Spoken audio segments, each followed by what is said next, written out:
Surya bersinar, udara segar, terima kasih.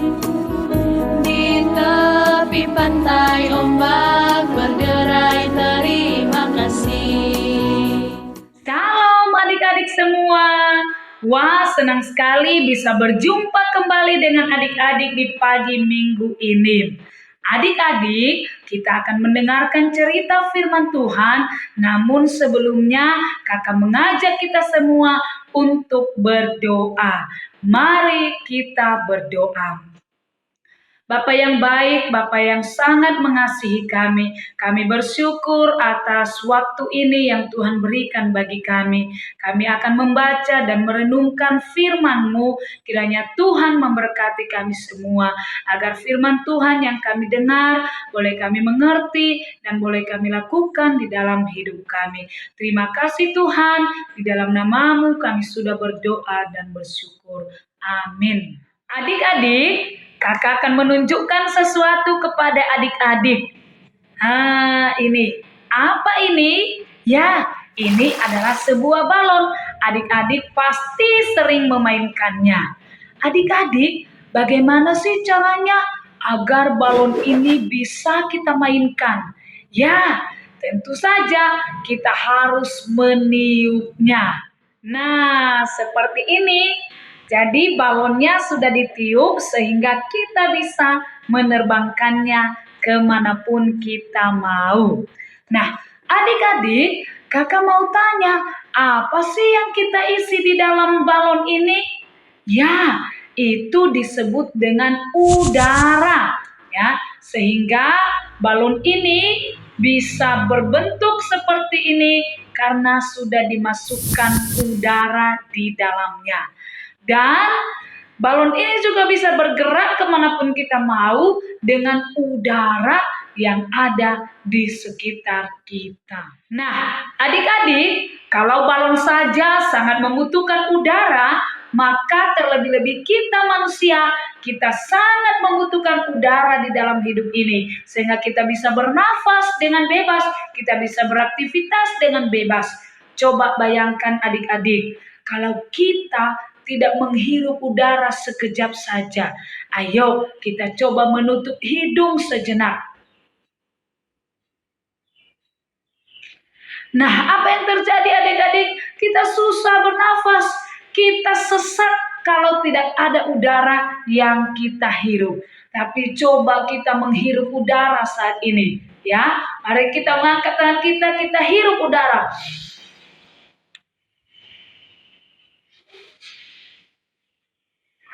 Pasti kita lega sekali ya adik-adik ya. Adik-adik, nas firman Tuhan hari ini terambil dari Kejadian pasal 2 ayat 7. Kakak akan membacakannya ya. Kejadian pasal 2 ayat 7. Ketika itulah Tuhan Allah membentuk manusia itu dari debu tanah dan menghembuskan nafas hidup ke dalam hidungnya. Demikianlah manusia itu menjadi makhluk yang hidup. Adik-adik masih ingat nggak? Waktu pertama Allah menciptakan langit dan bumi, berapa hari lamanya? Ya, betul sekali. Ada 6 hari Allah menciptakan langit dan bumi.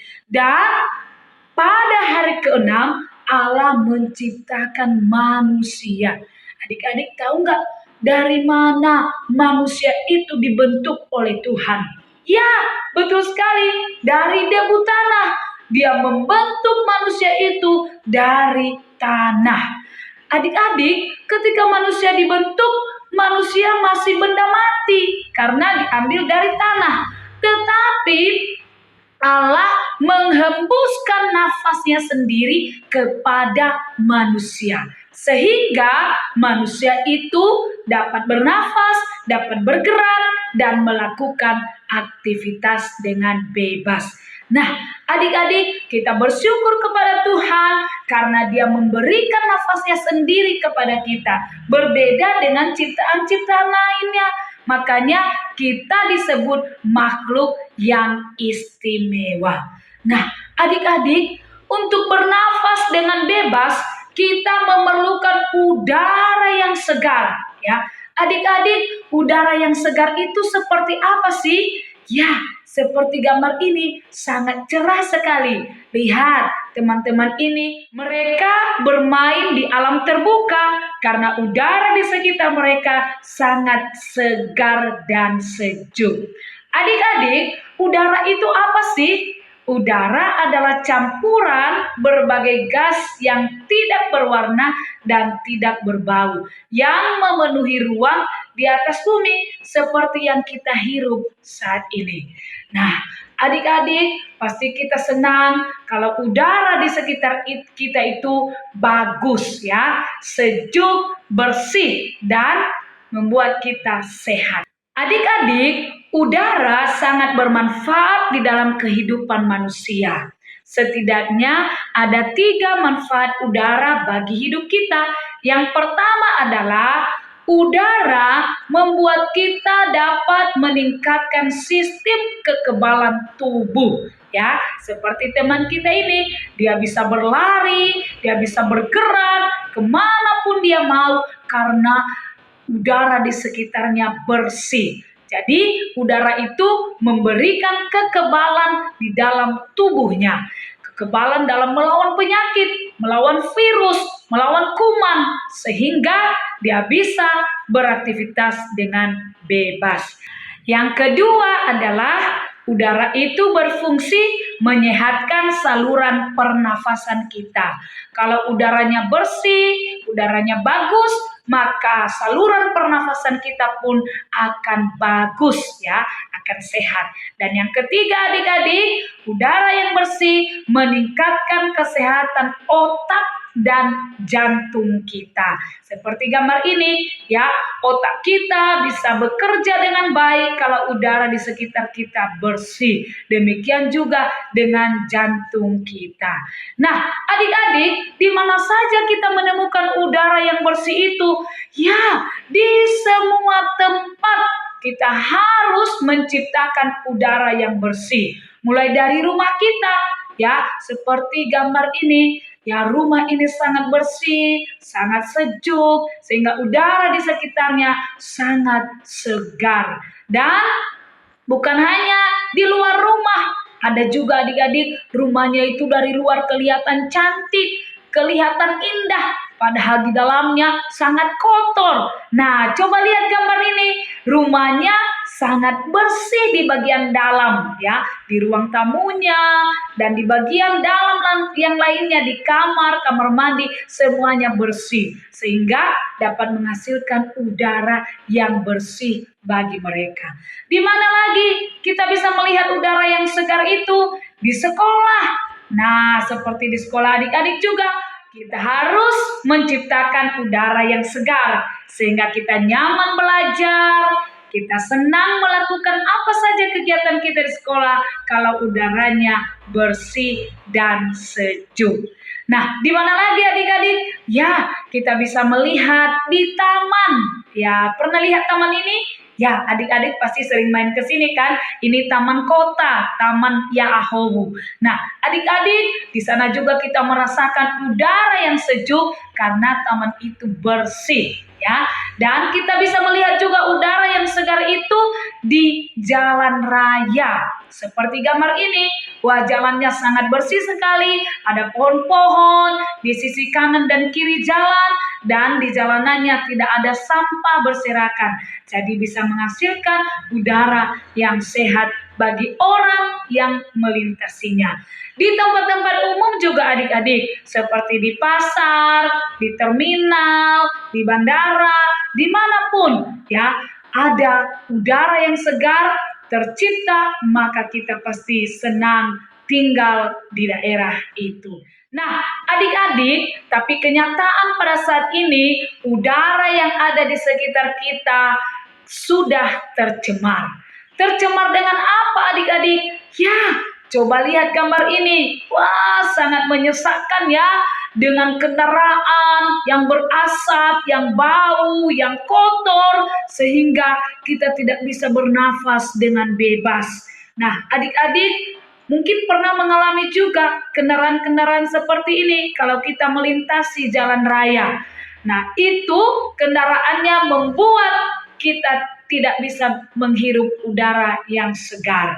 Nah, selain itu juga adik-adik, udara itu bisa tercemar karena asap rokok ya. Mungkin ada orang dewasa di sekitar kita yang merokok sehingga kita sebagai anak-anak terganggu pernafasan kita. Di mana lagi udara itu tercemar? Kita bisa melihat dari asap-asap pabrik. Ya, mungkin di Nias ini tidak ada pabrik, tapi di kota-kota besar ada pabrik seperti ini ya yang menghasilkan asap yang begitu banyak sehingga mencemari udara yang ada di sekitarnya. Kemudian adik-adik, udara itu juga tercemar dari pembakaran hutan ya, seperti gambar ini. Pohon-pohon ditebang, hutan dibakar sehingga mengeluarkan asap yang sangat banyak dan mengganggu pernafasan manusia. Kemudian kita juga bisa melihat udara itu tercemar melalui sampah-sampah yang berserakan, bahkan bertumpuk di mana-mana seperti di gambar ini adik-adik. Coba lihat, semua lingkungan itu penuh dengan sampah, maka udara di sekitarnya pasti tidak enak, tidak menyenangkan untuk dihirup, dan bisa saja menyebabkan penyakit di dalam tubuh orang yang menghirupnya. Nah, adik-adik, kita sudah bisa melihat tadi ada tempat-tempat yang udaranya bersih dan ada tempat-tempat yang udaranya telah rusak atau telah tercemar. Nah, tugas kita sekarang adik-adik sebagai anak-anak sekolah minggu, kita harus menjaga udara di sekitar kita agar selalu bersih dan sehat. Nah, bagaimana caranya adik-adik? Nah, ada beberapa hal yang bisa kita lakukan untuk menjaga udara tetap bersih dan sehat. Yang pertama adalah kita bisa menanam pohon. Adik-adik, banyak pohon yang sudah ditebang pada saat ini. Maka kita mempunyai tugas untuk menanam kembali pohon-pohon itu agar bisa menghasilkan udara yang sejuk kembali. Kemudian yang kedua yang dapat kita lakukan adik-adik adalah menjaga kebersihan lingkungan sekitar kita. Seperti kawan-kawan ini, mereka membersihkan sampah yang ada di sekeliling mereka. Mereka membuang sampah pada tempatnya dan memisahkan sampah-sampah organik dan anorganik. Nah, adik-adik, hal yang ketiga yang bisa kita lakukan adalah yaitu tidak membakar sampah ya. Tetapi kalau ada sampah-sampah plastik, kita mendaur ulang kembali. Seperti yang dilakukan oleh teman-teman kita ini. Mereka mengolah sampah-sampah plastik menjadi sesuatu yang indah kembali ya. Kita bisa melihat dari gambar ini ada yang dijadikan tas, dijadikan tempat minuman, dijadikan keranjang dan lain sebagainya. Nah, adik-adik, hal yang keempat yang bisa kita lakukan adalah yaitu dengan mengurangi asap kendaraan. Bagaimana caranya mengurangi asap kendaraan? Ketika kita mau bepergian ke suatu tempat yang masih dekat, kita bisa berjalan kaki atau kita bisa naik sepeda sehingga mengurangi asap kendaraan. Dan yang kelima yang dapat kita lakukan adalah kita dapat berdoa, kita mengucap syukur kepada Tuhan atas nafas, atas udara yang Tuhan berikan bagi kita semua. Nah, adik-adik, itulah beberapa hal yang bisa kita lakukan agar udara di sekitar kita selalu bersih dan sejuk. Nah, adik-adik, demikianlah cerita firman Tuhan pada hari ini. Kiranya kita selalu menjadi anak-anak yang bersyukur kepada Tuhan atas nafas yang Tuhan berikan. Dan kita menjadi anak-anak yang selalu menjaga udara agar tetap bersih dan sehat. Yang menjadi ayat hafalan buat kita adalah dari Ayub pasal 7 ayat 7a.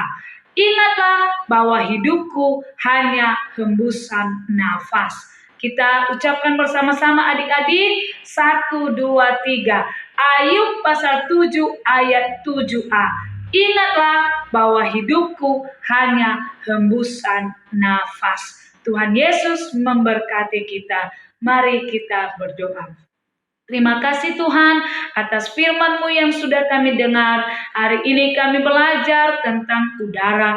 Kami bersyukur Tuhan telah memberikan kami nafas kehidupan sehingga kami bisa menghirup udara di sekitar kami. Tolonglah kami ya Bapa agar kami dapat menjaga udara di sekitar kami jauh dari hal-hal yang mencemarkan, sehingga kami bisa menghirup udara yang sejuk, udara yang bersih setiap hari. Terima kasih Tuhan Yesus atas firman-Mu, tanamkanlah di dalam hati kami semua. Dalam nama Yesus kami berdoa dan bersyukur. Amin.